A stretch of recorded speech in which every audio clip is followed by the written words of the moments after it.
Assalamualaikum warahmatullahi wabarakatuh. Puji syukur kehadirat Allah Subhanahu wa Ta'ala, karena dengan ridhonya kita bisa berkumpul di ruangan yang sama-sama kita cintai ini dalam rangka diseminasi materi 1.4 yang sudah saya pelajari di program pendidikan guru besar, yaitu tentang budaya positif. Semoga diberikan kelancaran, kemudahan, dan semoga bisa diterima dengan baik oleh Bapak dan Ibu. Salam serta salam marilah kita limpahkan kepada junjungan Nabi besar kita Muhammad yang sudah membawa umatnya dari alam yang kebetulan menuju alam yang sudah dengan penuh teknologi seperti sekarang yang sudah kita lihat. Dan yang terhormat Ibu Kepala Sekolah, yang terhormat Bapak dan Ibu-ibu, baik langsung saja pada hari ini sekaligus saya moderator sekalian penyampaian materi. Saya sebutkan susunan acaranya. Yang pertama yaitu acara pembukaan, yang kedua sambutan dari Ibu Kepala, yang ketiga penyampaian materi, yang keempat guide dan yang kelima penutup. Langsung saja kita menginjak acara yang pertama yaitu acara pembukaan. Marilah untuk pembukaan ini kita bersama-sama mengucapkan basmalah.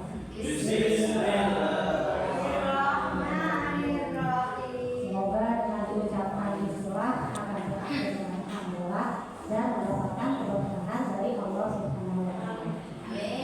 Menginjak acara selanjutnya yaitu sambutan dari Ibu Kepala Sekolah. Waktu dan tempat saya persilakan.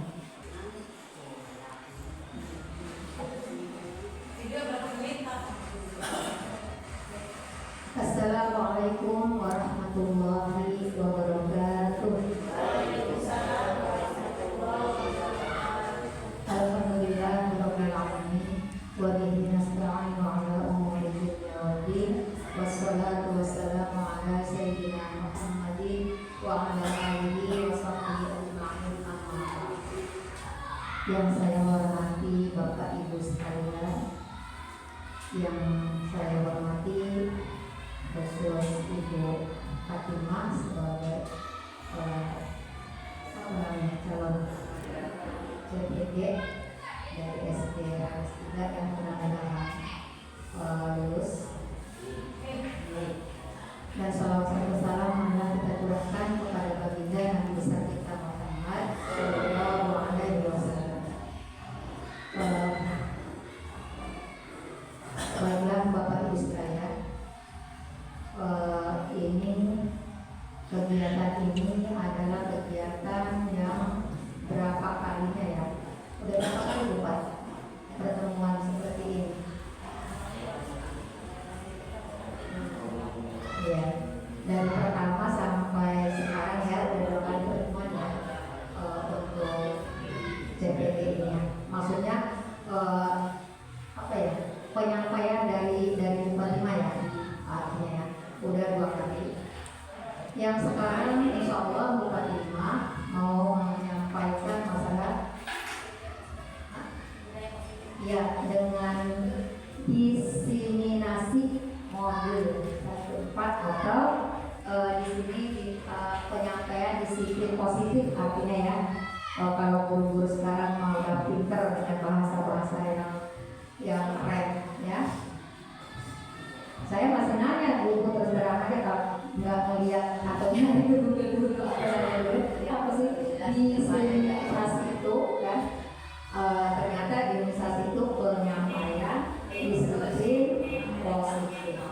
Nah tentunya dengan adanya guru penggerak ini, insya Allah nanti mudah-mudahan di SD kita ini ada perubahan-perubahan ya, ada kemajuan baik masalah disiplin, masalah KBR, disiplin pembelajaran pertama ya, pelajaran.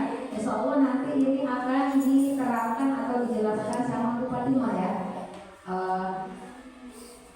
Nanti lebih jelasnya, lebih lanjutnya itu Bu Fatimah yang menjelaskan, yang menerangkan. Dan saya hanya bisa memberikan motivasi atau dorongan kepada Bapak, semoga Bapak lebih semangat dan lebih giat lagi jangan sampai ada halangan apapun. Yang namanya kita lagi berjuang itu pasti banyak halangan rintangannya.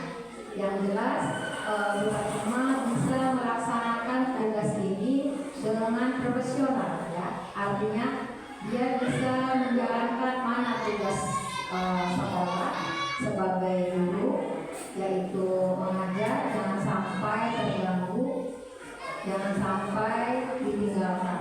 Dan sebagai tugas keduanya yaitu sebagai calon guru penggerak. Jadi harus dua-duanya bisa mengerjakan, jangan sampai satunya bisa dikerjakan tapi satunya terkepala.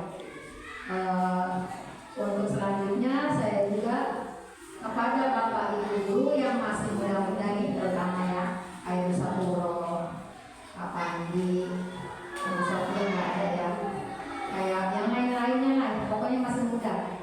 Semoga bisa nanti untuk ada pembukaan lagi atau bisa daftar, ya, bisa daftar Bu Sapuro ya, siap ya.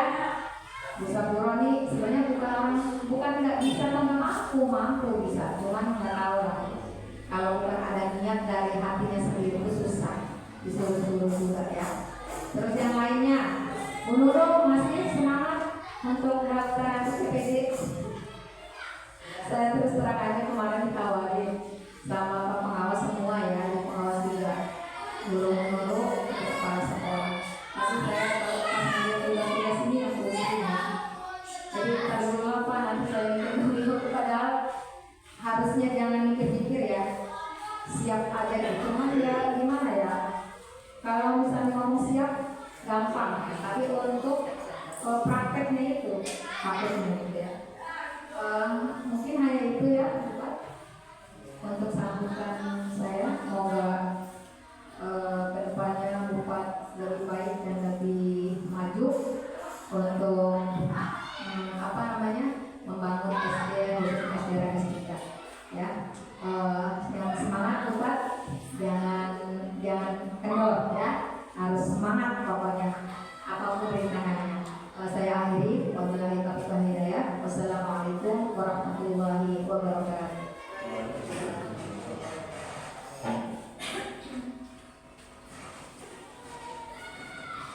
Baik, terima kasih Ibu yang sudah memberikan sampainya dan juga informasinya kepada saya. Selain Ibu kepala, saya juga mohon bantuannya dari Bapak dan Ibu guru untuk saya ke depannya, semoga bisa lancar menjalani program pendidikan ini.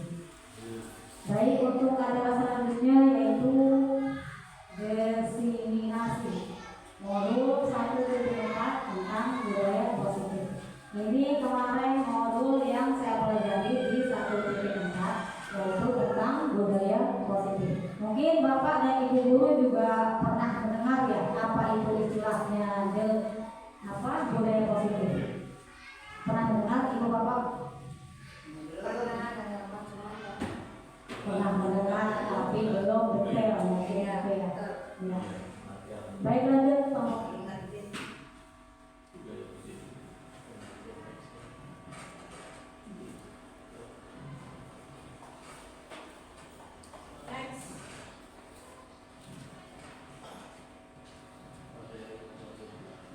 Ini adalah materinya.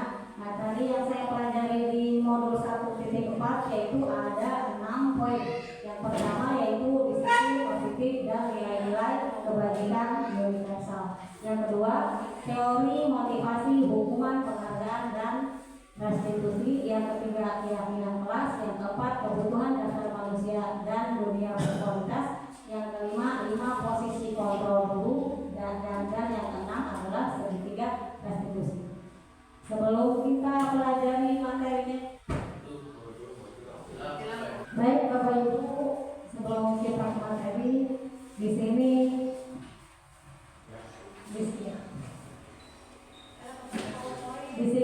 ada pertanyaan pemantik.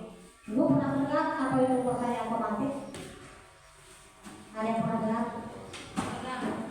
Apa itu? Pertanyaan pemantik itu bisa dibilang pancingan supaya kita bisa menumbuhkan ide-ide yang ada ada di sini untuk menurut Bapak Ibu, apakah Bapak Ibu setuju atau tidak setuju dengan kalimat yang ada di sini? Yang pertama yaitu hukuman dapat mendisiplinkan anak. Apa Bapak Ibu setuju bahwa hukuman itu bisa mendisiplinkan anak? Setuju. Oke. Yang kedua, pemberian hukuman dengan hal positif seperti membaca atau membersihkan halaman sekolah dapat meningkatkan disiplin anak. Apakah ini juga setuju? Setuju. Yang ketiga, memberi penghargaan dapat meningkatkan motivasi belajar anak. Apakah setuju? Setuju. Sangat setuju. Setuju. Cuma di sini mungkin ada efek negatif dan juga positifnya ya Bapak Ibu. Yang pertama, kalau bisa ada kalimat hukuman bisa mendisiplinkan anak, mungkin ya dari segi positifnya anak mungkin bisa disiplin, tapi di situ anak terdapat ada motivasi yang bisa dibilang bukan internal tapi eksternal. Karena kenapa dia disiplin? Hanya karena dia takut dihukum. Jadi itu karena motivasi eksternal. Terus yang kedua, hukuman dengan membaca atau membersihkan halaman. Ya, ini juga ada sisi positif dan negatifnya. Kalau misalnya negatifnya anak bisa jadi lebih disiplin seperti membersihkan segala macam, tapi negatifnya anak mungkin orang tua juga kurang. Ya, Kalau murid ya. Terus mungkin tetap si anak itu kenapa dia jadi disiplin, itu juga ada motivasi eksternal dari luar, bukan karena dari dalam dirinya, bukan niatnya. Oke, next, Oke, di sini juga kita ada perubahan paradigma. Mungkin Bapak Ibu juga belum pernah mendengar ya perubahan paradigma. Perubahan paradigma itu bisa dibilang perubahan keyakinan. Jadi di sini ada kegiatan kepalan tangan. Jadi ketika kita kepalkan tangan, terus kita tulis atau nggak usah kita tulis, tapi di sini misalkan ini adalah keinginan kita. Apa yang kita cintai kita anggap di sini, kita kepalkan karena saking kita tidak mau melepaskannya. Kemudian adalah seseorang yang datang membujuk, merayu, sampai memaksa agar si kepalan tangan ini terbuka. Menurut Bapak Ibu, ketika ada yang membujuk kita, merayu kita, apakah si kepalan tangan ini akan terbuka? Menurut Bapak Ibu gimana? Ya, mungkin saja. Ketika kita punya keyakinan bahwa inilah yang saya cintai, inilah yang saya sukai, tapi ketika ada paksaan dari orang lain, ada bujukan dari orang lain, kita bisa saja berubah pikiran, berubah keyakinan. Itulah perubahan paradigma. Jadi keyakinan kita bisa saja berubah dengan adanya bujukan dari orang lain. Next. Baik, Bapak Ibu, inilah materi kita yang pertama, yaitu disiplin, positif, dan nilai-nilai kebajikan. Yang pertama, menurut Socrates dan Plato, disiplin berasal dari bahasa Latin yaitu disiplina yang artinya belajar. Makna asal kata dan ini berkorelasi dengan disiplin diri. Disiplin ini menggali potensinya menuju sebuah tujuan apa yang dia hargai. Yang keempat, namun dalam budaya kita makna disiplin telah berubah menjadi suatu yang dilakukan seseorang pada orang lain untuk mendapatkan kepastian. Mungkin yang sering terjadi di dunia kita adalah yang poin keempat. Jadi disiplin itu adalah bukan dalam artian belajar, tapi jadi adalah sesuatu yang harus dipatuhi oleh orang lain. Itulah makna disiplin yang ada di era kita sekarang. Next, selanjutnya yaitu nilai-nilai kebajikan universal. Ini adalah kebajikan adalah sifat-sifat manusia yang merupakan tujuan yang ingin dicapai setiap individu. Adapun nilai-nilai kebajikan yang ingin dicapai setiap anak Indonesia kita kenal dengan profil pelajar Pancasila. Seperti yang pertama, beriman bertakwa kepada Tuhan Yang Maha Esa, mandiri, bernalar kritis, berkebinekaan global, bergotong royong, dan kreatif. Kenapa di sini disebut universal? Universal itu masih dalam berbentuk umum. Jadi tujuan yang ingin kita capai masih dalam berbentuk umum. Seperti di sini mandiri. Mandiri ini masih umum. Apakah mandiri dalam bidang apa? Tapi karena di sini masih universal umum, jadi ini disebutkan saja mandiri. Next,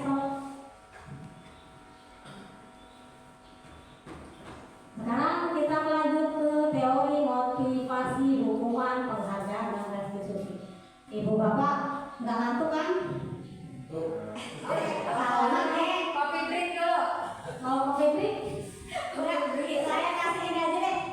Apa namanya? Es breakingnya kita. Es breakingnya kita breaking aja biar bapak ibunya semangat. Tepuk aja dulu. Gua aja udah sekolah kan. Bapak ibunya boleh berdiri bapak ibunya. Berdiri. Enggak, tepuk aja. Tepuk 1, tepuk 2, tepuk 3, tepuk 4, tepuk 5. Ya, oke. Tepuk 1, tepuk 2, tepuk 3, tepuk 4, tepuk 5. Tepuk lagi satu kali lagi. Tepuk 1, tepuk 2, tepuk 3, tepuk 4, 2 kali tepuk 5. Oke, terima kasih. Lanjut.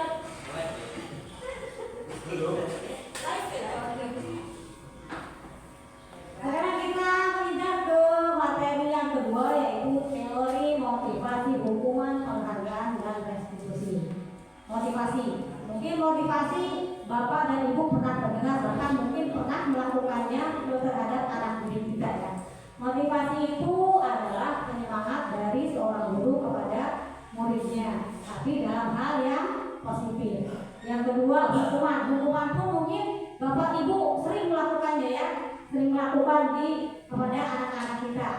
Yang ketiga, penghargaan. Penghargaan ini biasanya diberikan kepada anak kita yang mempunyai kelebihan berprestasi. Yang kelima, restitusi. Restitusi ini adalah proses untuk memperbaiki kesalahan mereka sehingga mereka bisa kembali ke jalan yang lurus. Jadi restitusi itu adalah proses untuk ketika kita melihat anak kita melakukan pelanggaran tidak patuh dengan peraturan, harusnya kita tidak langsung menghukumnya loh. Kita bisa melihat kalau misalkan mereka nakal di bidang, kalau murid saya akar ya, dia itu nakal di bidang seperti dia kurang kasih sayang, kita bisa melihat di situ. Nanti di selanjutnya kita akan mempelajari tentang 5 kebutuhan dasar manusia. Mungkin nanti bisa dilihat, nanti si anak ini bisa ketahuan ini anak kebutuhan dasarnya apa, kok bisa seperti ini. Jadi nanti di restitusi ini di selanjutnya ada yang namanya segitiga restitusi. Di situ kita akan mempelajari bagaimana caranya menghadapi anak yang melakukan pelanggaran. Next.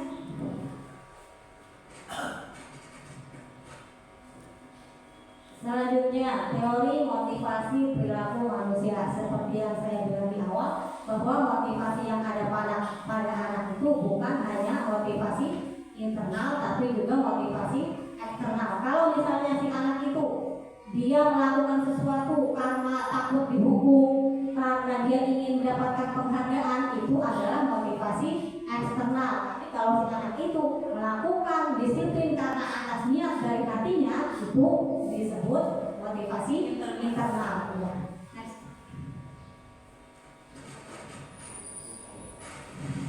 Dihukum oleh penghargaan.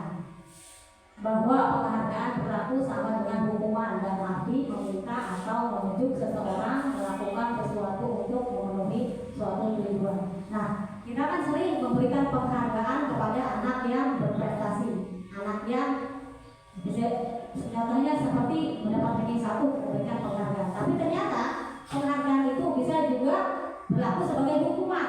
Kenapa berlaku hukuman?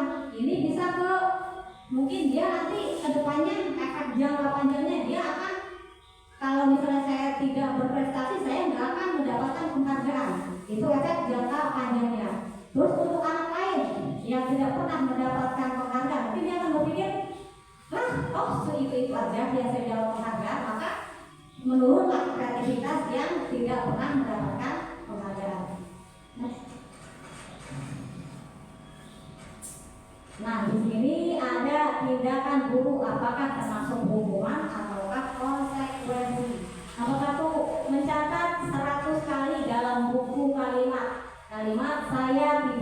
akan lagi terlambat karena terlambat sekolah. Menurut Bapak Ibu guru, ini apakah hukuman ataukah konsekuensi?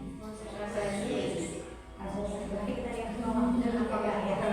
Ini menurut Bapak Ibu nomor 1 adalah konsekuensi. Yang kedua, lari mengelilingi lapangan basket 2 kali karena terlambat datang ke sekolah. Menurut Bapak? Hukuman. Nomor 3, murid diminta untuk push up karena tidak menaati peraturan. Apakah hukuman? Yang keempat, menggantikan kertas tugas teman yang telah dicoret-coret. Apa itu? Konsekuensi.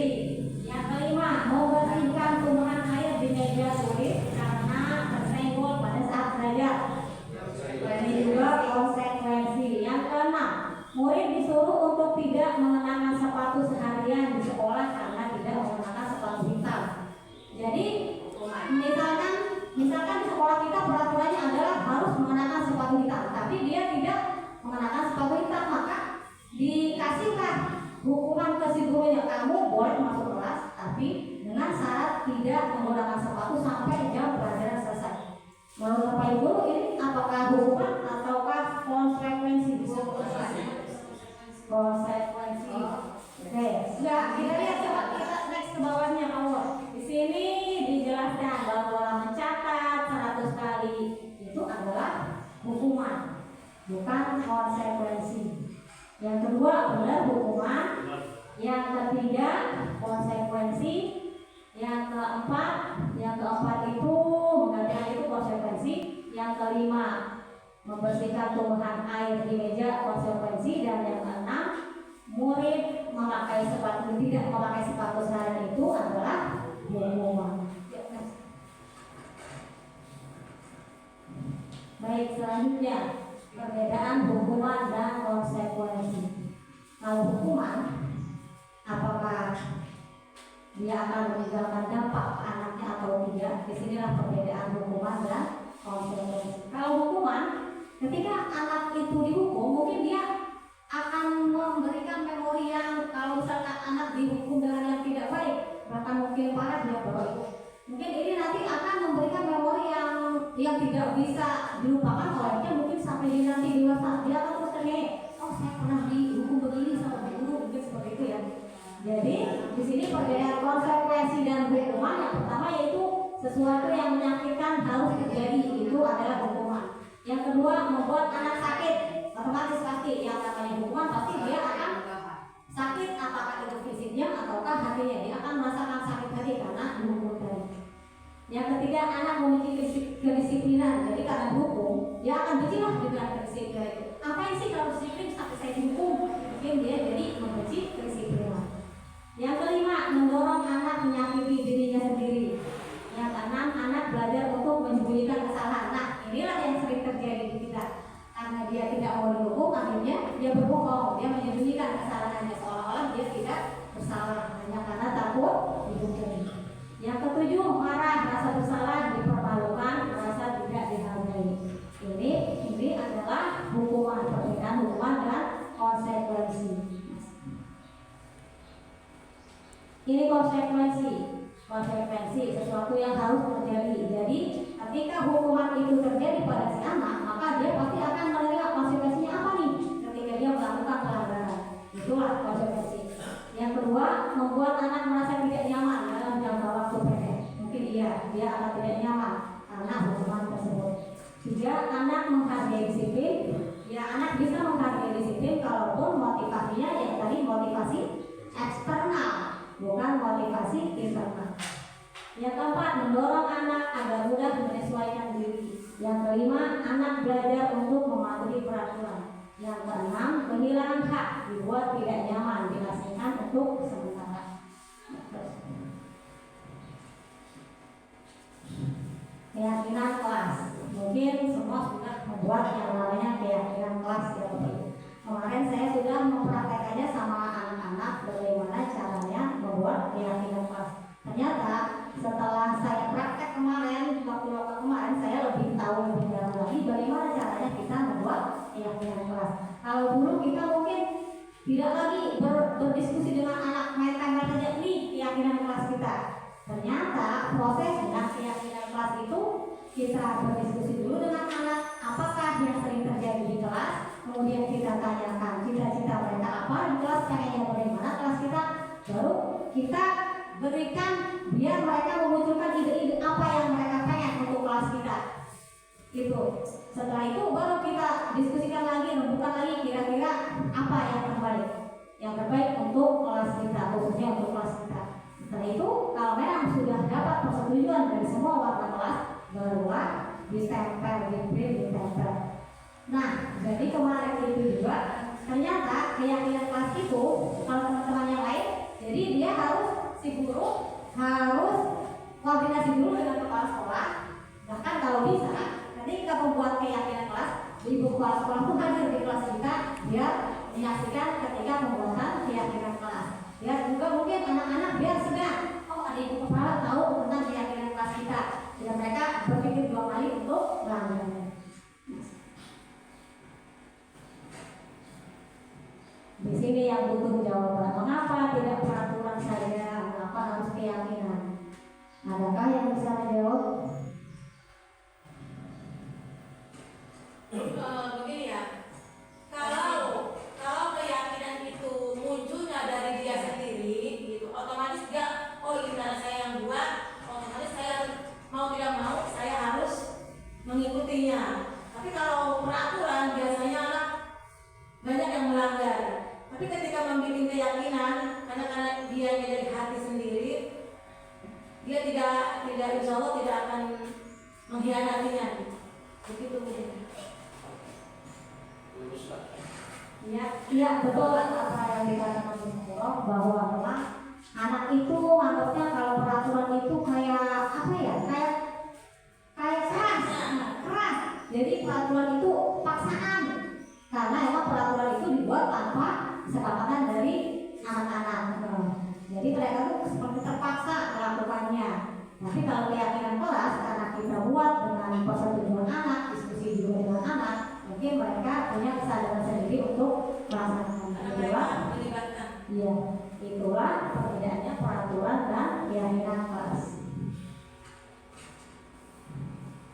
Di sini ada kalimat pula yang menunjukkan kan ketika kita membuat keyakinan kelas itu biasanya anak-anak mengusulkan misalnya jangan ikuti kelas. Nah itu masih kalau menurut yang saya pelajari bahwa kalimat jangan ikuti kelas itu belum positif gitu Bapak. Jadi nanti kita cari kalimat positifnya. Kalau misalnya jangan ikuti kelas, berarti kalimat positifnya itu fokus misalnya ketika belajar. Nah di sini ada selalu kembalikan buku ke tempatnya. Menurut Bapak Ibu kalimat positifnya apa?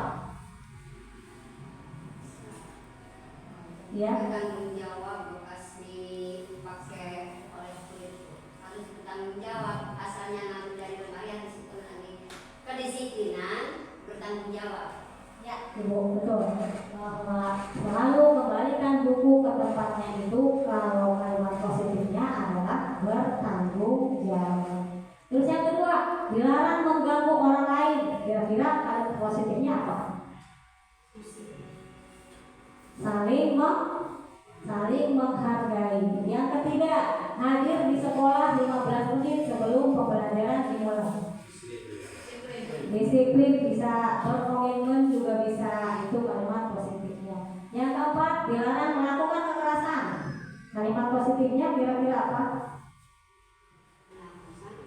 Dilarang melakukan kekerasan. Di dalam kelas itu bukan tempatnya berkelahi, tapi tempat mencari ilmu. Ini kalimat positifnya? Positifnya tidak boleh menghibur. Saling menghargai bisa, saling menghormati bisa, Kasih sayang, iya, menyayangi. kasih sayang bisa, iya. Terus yang kelima, bergantian atau menunggu giliran. Kira-kira apa? Antri. Ya. Jangan berlari di kelas atau koridor. Misalnya ada tangga di kelas kita ya, itu ada yang usul di sana jangan berlari di kelas atau koridor. Kira-kira kata-kata positifnya apa? Akan mengganggu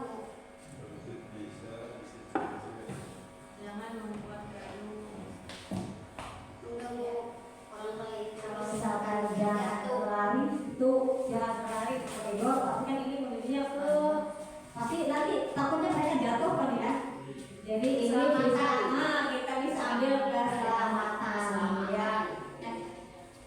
Ini di bawahnya kita sudah ada tuh. Selalu kembalikan buku ke tempatnya, benar Ibu, tanggung jawab. Dilarang mengganggu orang lain, saling menghormati. Hadir di sekolah 15 menit sebelum pembelajaran dimulai. Keselamatan atau menghormati orang lain. Dilarang melakukan kekerasan, saling menghormati, bersabar. Itu bersabar. Jangan berlari di kelas atau koridor. Kalimat positifnya adalah keselamatan dan keamanan. Ini adalah nanti di akhir kita ada videonya ya. Kalau mau tidak lanjut ada video ketika saya membuat keyakinan kelas sama anak-anak. Cuman ini saya taruh di sini cuma dokumentasinya. Jadi setelah anak mengusulkan apa keyakinan kelas yang mereka idekan, yang mereka ajukan ketika keyakinan kelas itu didiskusikan, kita tempelkan dulu. Karena kalau misalnya kita menggunakan post-it, kita kasih post-it ke anak-anak, suruh tulis di situ keinginan mereka, kita tempelkan. Setelah itu kita kumpulkan. Ini yang termasuk ke kedisiplinan yang mana, ini yang termasuk ke keselamatan yang mana.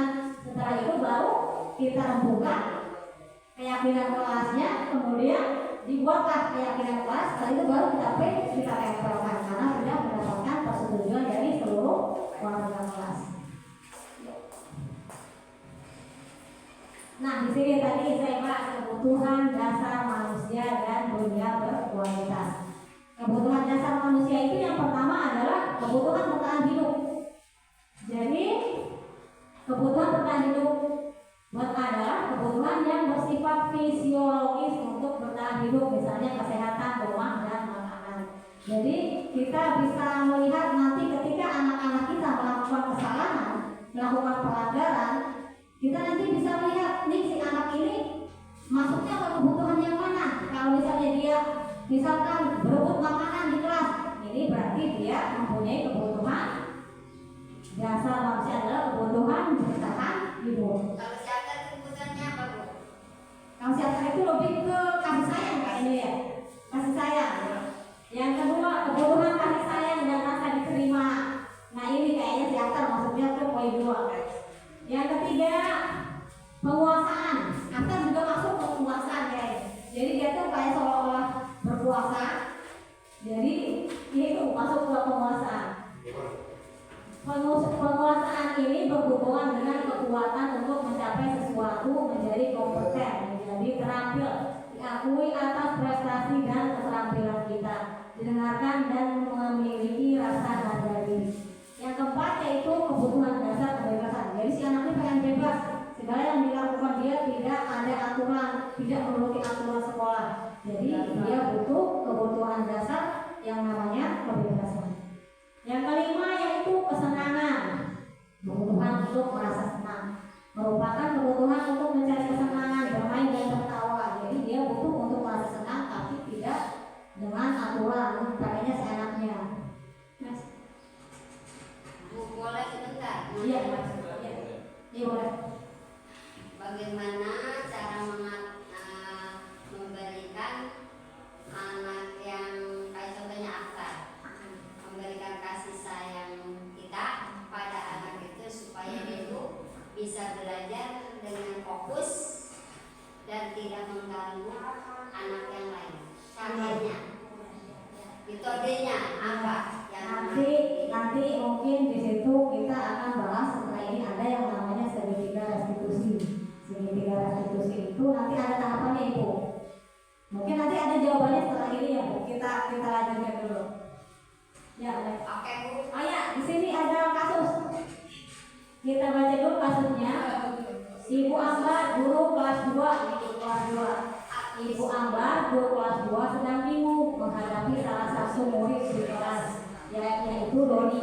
Beberapa anak di kelas 2 telah datang padanya dan mengeluhkan Doni yang seringkali meminta bekal siang mereka dengan paksa.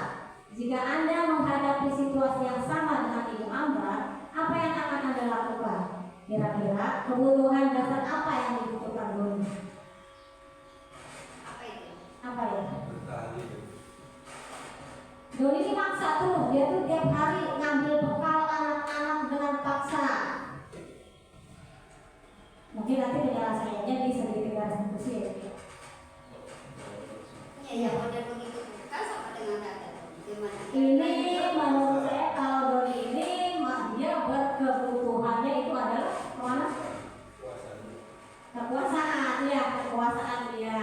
Kayaknya kalau entah hidup juga bisa ya, karena dia mengambil bakalan anak-anak lain dengan secara paksa. Ya itu maksudnya. Kayak gini pengen ngopi ya nanti Pak. Nah, ini adalah 5 posisi kontrol yang seharusnya ada di seorang guru. Seorang guru ya. Kontrol. 5 posisi kontrol. Yang pertama yaitu penghukum. Orang penghukum bisa menggunakan hukuman fisik atau verbal. Adapun yang bisa dilakukan penghukum biasanya habis menunjuk-nunjuk, menyakiti atau menyindir. Inilah profesi guru yang ketika dia menggunakan posisinya dalam posisi penghukum. Yang kedua, menyindir. Dampak pada siswa seorang penghukum adalah perilaku kontrol negatif seperti siswa mengulangi kesalahan berulang kali, lalu perilaku menjadi agresif, jadi menyindir. Yang kedua, membuat merasa bersalah. Nah, si membuat merasa bersalah ini, jadi dia ketika ngomong lemah lembut, mengungkapkan segala rasa kekecewaannya. Misalnya ketika anak melakukan kesalahan, dia mengatakan saya kecewa sama kamu. Kamu sudah, pokoknya dia meluapkan segala kekecewaannya sehingga si anak itu merasa bersalah dan mungkin akan kepikiran sampai seterusnya. Next. Yang ketiga, posisi kontrol sebagai teman. Pada posisi ini, guru tidak akan menyakiti siswa, namun selalu berupaya mengontrol siswa melalui pendekatan persuasif yang biasa dilakukan guru sebagai teman. Yang biasa dilakukan guru sebagai teman adalah membuatkan alasan-alasan untuk siswa-siswanya. Dampak pada siswa adalah siswa akan bergantung, tidak mandiri dan tidak bisa memutuskan keputusannya sendiri. Ini kalau kita memposisikan kita sebagai teman. Iya betul, kalau sebagai teman itu si anak akan lebih dekat dengan kita. Tapi dampaknya ini bahwa anak akan ketergantungan, dia tidak bisa memutuskan keputusannya sendiri, selalu menunggu dari gurunya. Yang keempat yaitu pemantau. Pada posisi ini, jadi si guru nanti dia kita lihat saja nih perkembangan anak apa, sekedar memantau. Kalau misalkan dia melakukan pelanggaran, nah, barulah kita lihat nih kesalahan kamu.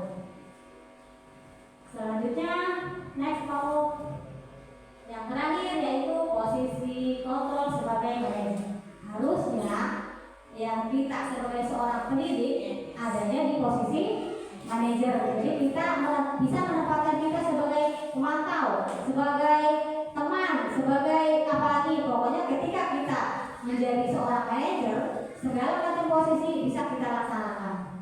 Tapi emang seharusnya seorang guru itu memiliki posisi kontrol sebagai manajer.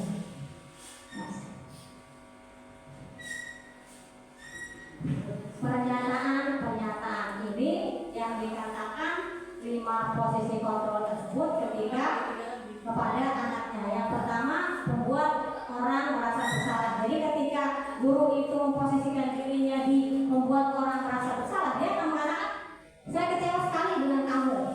Lemah lembut kata-katanya tapi enak ke anak. Jadi anak itu merasa bersalah. Yang kedua, penghukum. Biasanya yang dikatakan seorang penghukum adalah kamu tidak pernah benar melakukannya. Jadi ini penghukum ini lebih ke keras, bahasanya keras, langsung kena dia. Yang ketiga, sebagai teman. Kalau sebagai teman biasanya dia berkata, ya selayaknya teman, ayolah lakukan, jadi ibu, jadi bapak, karena dia sebagai teman. Yang kelima, ini manajer. Sebagai manajer, ketika kita sebagai manajer, maka orang itu akan mengatakan bagaimana kamu bisa menyelesaikan masalah ini. Jadi kalau kita sebagai manajer, kita berupaya agar si anak bisa menemukan solusi sendiri. Tidak harus kita yang memberikan solusi. Ya, next. Nah, di sini nih kita akan menyelesaikan permasalahan yang kita hadapi dengan siswa-siswa kita. Segitiga restitusi. Restitusi adalah proses menciptakan kondisi bagi murid untuk memperbaiki kesalahan mereka sehingga mereka bisa kembali ke kelompok mereka dengan karakter yang lebih kuat. Jadi segitiga restitusi ini adalah proses untuk membenahi kesalahan tapi tidak dengan cara yang keras ya. Jadi contohnya ada si anak yang melakukan kesalahan, maka kita tidak harus langsung menghukum dia. Kita panggillah dulu dia. Nah, adapun urutan penyelesaian segitiga restitusi ini yang pertama adalah validasi tindakan. Jadi ketika ada di validasi tindakan, kita mengetahui apa nih kesalahan si anak. Ditanya anaknya, kamu tahu nggak kesalahan kamu apa?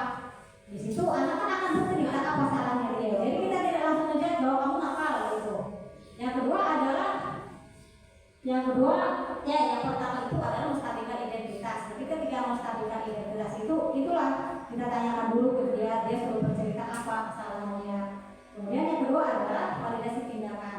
Validasi tindakan itu di sini ada kata-kata guru yang mengatakan, jadi semua orang pernah merasakan membuat kesalahan. Kamu bukan cuma kamu yang pernah melakukan kesalahan.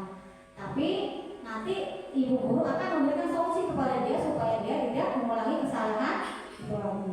Terus yang ketiga prosesnya adalah menanyakan keyakinan. Jadi kan kita sudah sepakat di atas ya bahwa kita sudah melaksanakan merembukan keyakinan kelas kita. Nah, ketika si anak melakukan kesalahan, kita tanyakanlah, kamu masih ingat kesepakatan kelas yang kita buat? Kalau misalkan ingat, sebutkanlah keyakinan kelas itu. Terus kira-kira kamu melanggar yang mana? Maka dia juga akan menyebutkan keyakinan kelas yang sudah dilanggar. Nah, setelah itu baru si anak kita minta solusinya. Mungkin kalau kita tingkat SD belum bisa ya mencari solusi sendiri, tapi semoga bisa. Nanti setelah itu kita mintalah si anak itu untuk mencari solusi, kira-kira apa nih supaya kamu tidak melakukan kesalahan dan tidak mengulangi lagi. Mungkin itulah segitiga restitusi. Baik Bapak Ibu, ada yang ngantuk semua. Baik Bapak Ibu, selanjutnya kalau ada pertanyaan disilakan. Ya ini tiga langkah segitiga restitusi yang tadi saya jabarkan ya. Yang pertama melestarikan identitas, yang kedua validasi tindakan, yang ketiga adalah menanyakan keyakinan. Kemudian yang terakhir kita tanyakan keyakinan kelas yang mana yang sudah kamu langgar. Ini yang thank you. saya tunggu. Baik Bapak Ibu, adakah yang perlu didiskusikan? Ada Bu. Cukup. Baik Bapak Ibu, terima kasih. Mungkin itu penyampaian dari yang saya pelajari. Semoga bermanfaat dan semoga bisa dilaksanakan ke depannya. Baik, untuk acara selanjutnya yaitu lain-lain karena tidak ada ya. Kita langsung ke penutup saja. Mari kita tutup acara kita dengan membacakan hamdalah. Alhamdulillahirabbil alamin.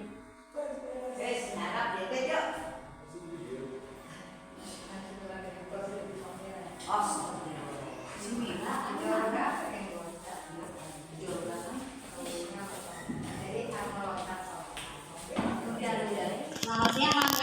Siang, Bang. Ada atau tidak langsung kamu di sini? Tahu Bu.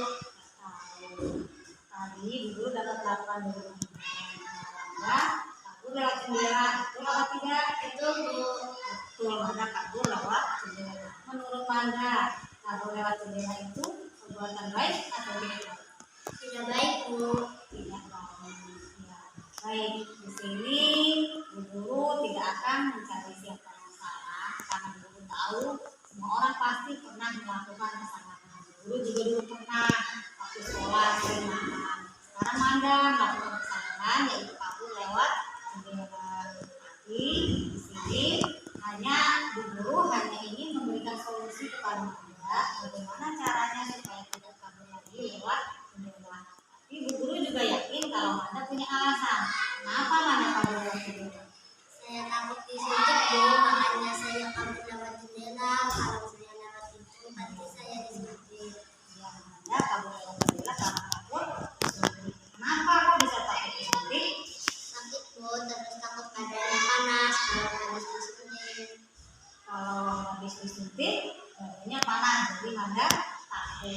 Baik, Manda masih ingat gak kesepakatan kelas yang pernah kita buat dulu? Ingat Bu, Masih ingat. Di antaranya apa saja Manda? sopan santun dan saling menghormati. Sopan santun dan saling menghormati. Menurut Manda, apakah sopan santun dan saling menghormati itu dibutuhkan untuk kehidupan kita? Yakin Bu? Yakin bahwa sopan santun dan saling menghormati itu dibutuhkan untuk kehidupan kita. Sekarang, menurut Manda, solusi apa aja yang akan Manda lakukan setelah ini? Setelah Manda tahu kesalahan Manda, setelah Manda juga tahu masih ingat kesepakatan kita. Saya akan belajar untuk berlari disuntik dan berdoa pada Allah dan juga Jadi Manda akan belajar untuk berani disuntik dan juga akan selalu berdoa kepada Allah untuk berani disuntik. Sekarang pertanyaannya, mulai kapan Manda akan melakukan itu? mulai hari ini Bu.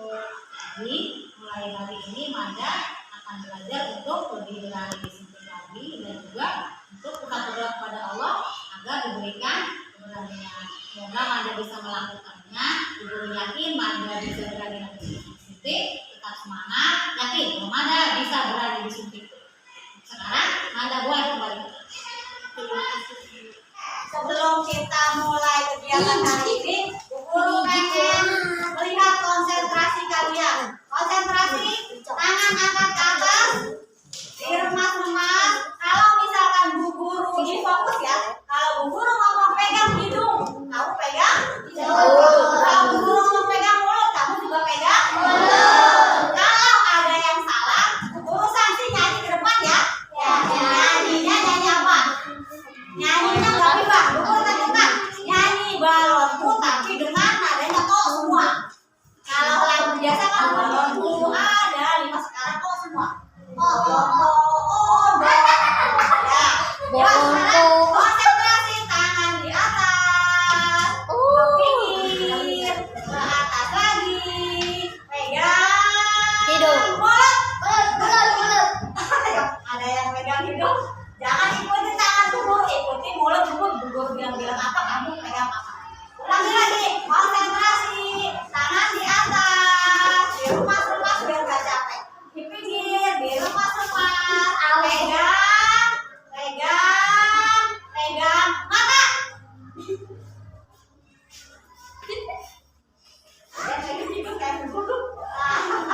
Oke, ini semua sudah.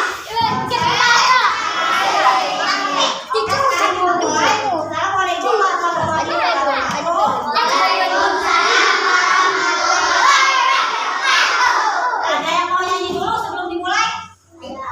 Mau nyanyi apa? Nyanyi apa? Nyanyi balon tuh bisa? 1, 2, 3.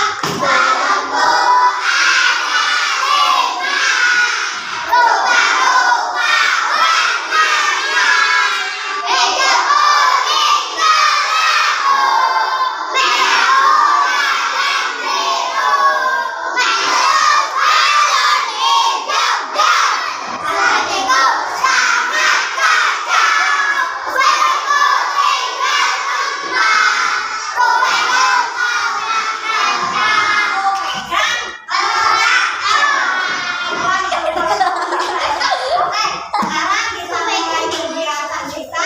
Hari ini, siang ini kita berkumpul di kelas kita. Dalam acara sekarang kita akan membuat keyakinan kelas. Kamu tahu keyakinan kelas itu apa? Kesepakatan kelas itu apa? Kesepakatan kelas itu adalah kesepakatan kompromi antara guru dengan kamu. Apa yang kamu inginkan, apa yang Bu Guru inginkan di kelas ini. Kalau guru misalnya pengen gurunya tidak suka bohong, pengen anaknya tidak suka bolos, itu kalau pengen guru. Sekarang kita kompromikan bareng-bareng apa yang kamu mau di kelas ini, kita obrolkan bareng-bareng. Sekarang guru biasanya di kelas ini terjadinya apa sih yang sering terjadi? yang di kelas ini biasanya apa? Bulat. Terus apa lagi? Bulat. Bulat sama berantem. Bulat. Terus apa lagi? Bulat. Bulat kali, wakil bulat ya. Apa lagi? Bulat. Gondok. Masalah intinya adalah di sini ini sering berantem. Terus satu lagi yang selalu Keceker kucing. telat. Kalau datang ke sekolahan itu telat waktunya upacara, ya kan udah baris kamu masih di luar itu. Jadi adalah satu sering berantem, yang kedua sering telat. Sekarang Bu Guru akan ini maunya kelompok apa mau satu orang satu? Kelompok. Boleh kalau begitu. Enggak satu orang satu saja. Bu Guru bagikan kertas. Nanti kamu tuliskan di kertas ini apa yang kamu inginkan di kelas ini. Apakah mau muridnya disiplin? Apakah mau muridnya pintar? Kamu tuliskan di kertas ini. Bu Guru bagi. Awas, jangan mau. Jangan kembali ini ada lemnya. Kamu tulis yang nggak ada lemnya. Nanti ditempelkan di sini ya. Kamu tulis di bagian yang tidak ada lemnya. Bu Guru bagi satu persatu. Kamu tulis apa yang kamu inginkan di kelas kita ya. Bu Guru bagi. Kamu tuliskan. Jangan ada yang lainnya ya. Kamu tuliskan apa yang kamu ingin. Bisa baca kan? Bisa baca?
Aku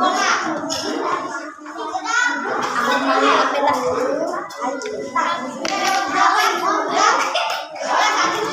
Yang sudah boleh tangan ke sini. Papan boleh. Apa ya? Yang sudah boleh tangan. Pinik-pinik. Ayo katakan yang sudah. Yang sudah boleh tangan.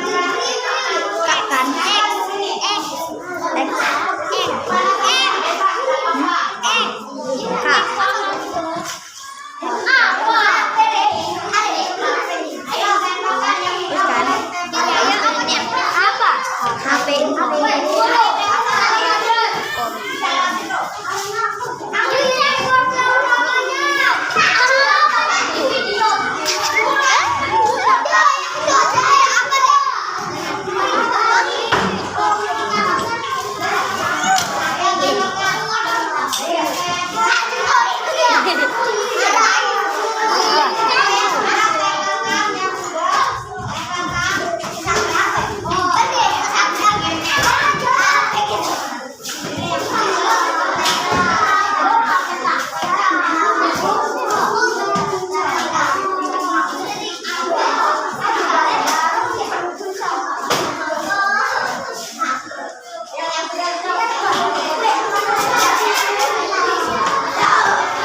bahwa hal-hal ini saja dan lalu